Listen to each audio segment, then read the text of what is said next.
to this week's Coach's Show, joined by head volleyball coach Doug English, who came today to talk a little bit about what was an amazing season and also look ahead to the future of what is in store for Crusader volleyball. Yeah. Thanks for joining us today. Anytime. Start off with, now that a couple weeks have passed, has everything that the team has accomplished sunk in yet? I don't think it has. I think there's still a little bit of a sting from losing, like the first round game against Dixie State, because that was, I think, the only time where we had underachieved this year. Like our preseason, we overachieved. Our conference schedule, we overachieved.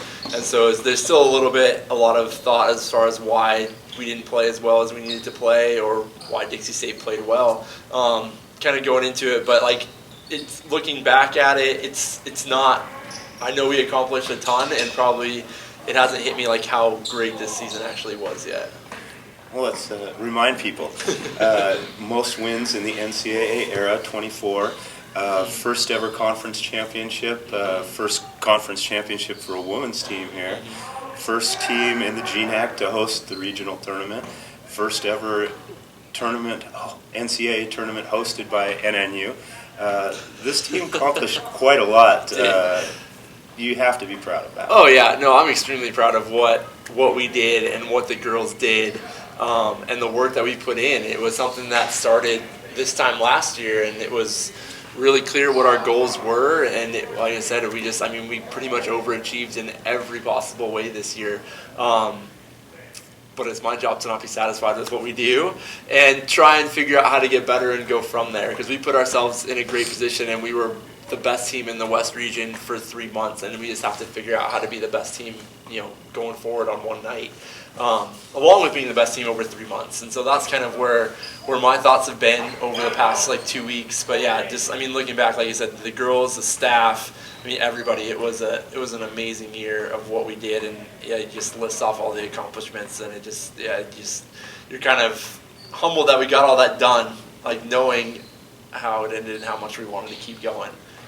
Talk about that night. How much of being first night at national tournament, I know it's your own floor, it's your own fans and all that, but how much of that national tournament experience plays into it, knowing that year before Dixie made their first trip to the tournament, and they were very focused on what they needed to do to get past that first match? Yeah, I think we'll find out next year, hopefully, how much that experience has helped us and how much we've grown for it.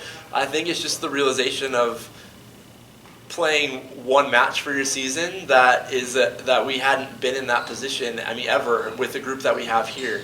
And so I think that's a different mindset than going in, and sometimes it's just trying to survive matches, or throughout the conference year, we had 3 to 5 really big matches that even if you lost, you still had a chance to do something later. And so it's going from that, well, it could be okay if we lose, to now this is it. This is the last time we might get to stop or get on the floor. And then you can compound that with the amazing crowd we had and all that. It just kind of it gives a little bit of nerves, and oh man, let's not blow this, instead of let's go out and just embrace it and excited and just play free and relaxed, which is how we need to try and maybe next year try and figure it out, which is what Dixie State did. They played relaxed and free and kind of what's the word for it? There's really no pressure on them, and so they played great, and so it's trying to figure out how to make that environment the next time we get in the tournament. Talk about the future now.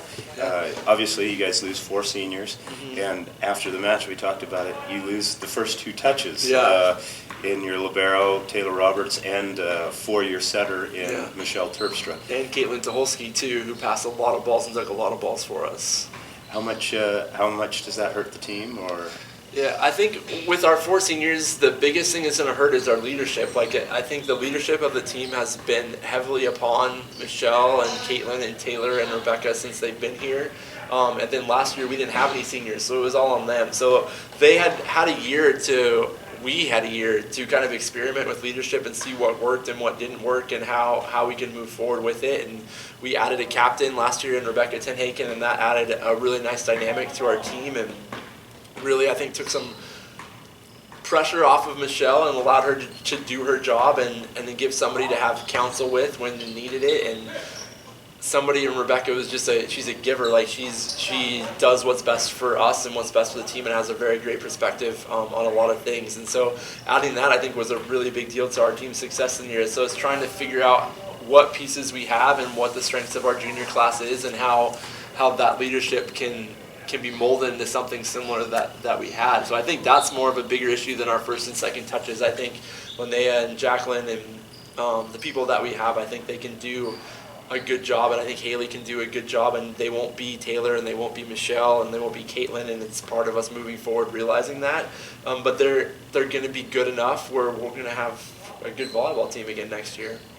So you think that the people to replace those missing parts are in the system, or are you still also looking? It's always both. I mean, but I think if we do our job here, then the missing parts are in the system, and then as they get older and as they get better, then hopefully, like I said, you can't replace somebody like Michelle or somebody like Taylor as far as just numbers-wise. I mean, you saw how much they each grew from last year to this year, and so hopefully if we're doing our job, there's going to be a little bit of a letdown, but for the most part, I think that if we do our job, then things should run relatively well with the people that we have. And you got to think everybody else is losing people too, and so it's a matter of, well, did we lose less than everybody else, and are our holes a little bit easier to plug than other people's? And I think with the people that we have, I don't see us falling off a whole lot. We mentioned who you lose, but we didn't mention that you bring back All-American and Andy Terpstra, then Maddie Farrell, GNAC Freshman of the Year, Kendra Bodine, who could have been GNAC Freshman of the Year, Elena Rice, who could be an All-American if she was on any other team where she doesn't get overshadowed by Maddie, Kendra, Andy, Taylor Van Bailey, who's been an amazing player and also gets overshadowed, else she'd be all-comers. I mean, there's a lot going on this team that, despite losing a couple of players. No, we have, like I said, we have a lot of girls that are battle tested and a lot of girls that have a ton of experience coming back, and I think that's one of the reasons why I think the holes that we can plug they're going to be there, and we don't have to change a lot of what we do offensively because we have so many of we have every hitter coming back, and like you said, we just have to. I mean, Kendra, could have easily been Freshman of the Year, and Maddie was Freshman of the Year, and so those two getting a year older is going to be great. And Elena is one of the few kids that we have on our team, and she can take over a match and plays all the way around. So it's those kids growing up, and they might have to do a little bit more in their role with us not having maybe as good a passing or as good a setting as we did. And it's just part of them getting older and maturing. So it's one of the things we got to find is where our leadership's going to come from and where it's going to be, but we're in really good shape for next year. All last year, everybody talked about have to make nationals and kind of feeling like the team got snubbed. What is the driving force this coming year, and what is an acceptable accomplishment? I don't know what an acceptable accomplishment is. I mean, I think as a coach, you always want to overachieve with whatever the level has, and I think we did that this year. And so next year, I think talking to the girls, our goal is to get back to the national tournament and do something more than losing the first round.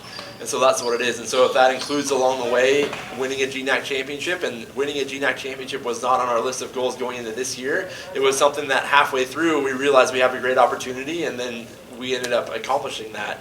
And so it's something next year. I think right now it's get to the NCAA tournament, and it's be a volleyball program like what Western has and what Central's done and what Anchorage has done, where you're in the NCAA tournament every year, and you're one of the top 8 teams in the region. And as we saw, if you just get into the tournament, we had the 7 and 8 seeds playing the chance to go to an Elite 8. So, and then Sonoma State lost in 5 to the team that got second in the country. So I think we have the places and we have the ability to be really competitive nationally, and it's just trying to figure out, I think a good starting point is getting to the NCAA tournament and then trying to figure out how to win once we get there. I appreciate your time, Coach. Congratulations on what was an amazing year. Thanks for having me, Mike. Anytime.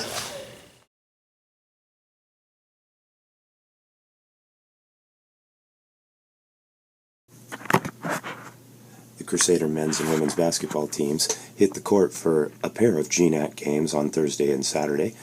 The NNU women took on Western Oregon, shown here, and dropped the opener 70-68 Thursday night. Kate Kreiderman had 14 points and Taylor Simmons had 13 in the setback.